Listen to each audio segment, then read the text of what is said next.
Camilla og Maja læser til ergoterapeut på VIA University College i Aarhus.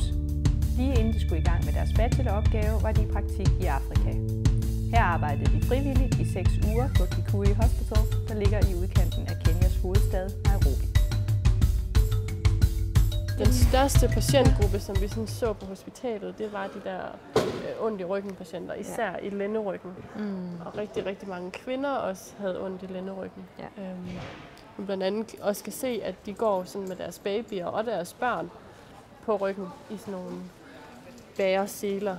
Nogle tørklæder. Stort tørklæde, de binder fast rundt om maven sådan her, og har barnet siden om på ryggen. Og det er jo børn helt op til 4 års alderen eller sådan noget, de går rundt med.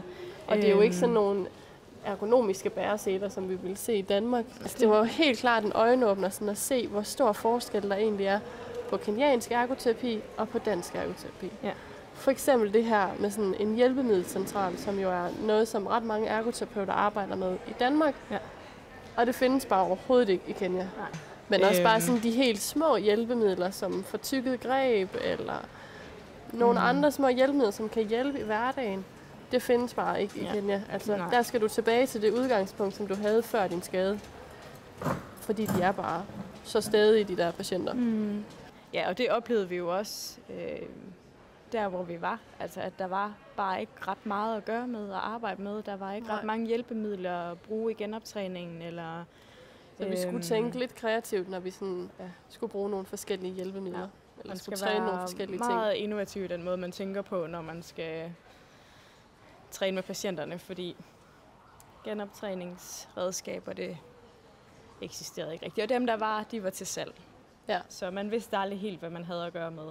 Men så brugte vi et lille vandbad, som patienten kunne sidde og varme hånden op i, eller vi brugte fandt en lille bold, som de kunne sidde og klemme om, eller et håndklæde, så de kunne sådan få fingrene ind sådan her. Og en stok, man kunne bruge som til at genoptræne noget albue med, eller de kan også bruge en stor sten til at genoptræne deres ankel med. Og, vi har i hvert fald lært at tænke ud af boksen, når det handler om hjælpemidler. Ja.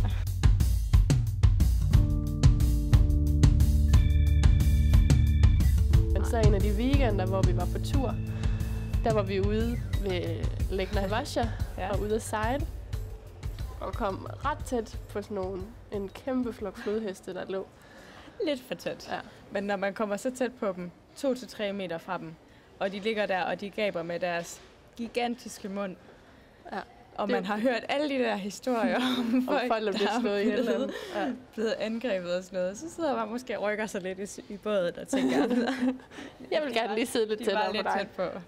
Ja, men fed oplevelse. Ja, det var virkelig, flot dyr, og de er meget større i virkeligheden, end jeg troede. Og rigtig godt tænke mig at komme tilbage og arbejde på et børnehjem eller på et hjem for handicappede, og kunne bruge min faglighed der.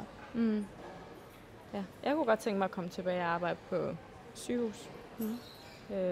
Noget, der ligner lidt det, vi har gjort nu. Men også som frivillig. Fed oplevelse, men som frivillig,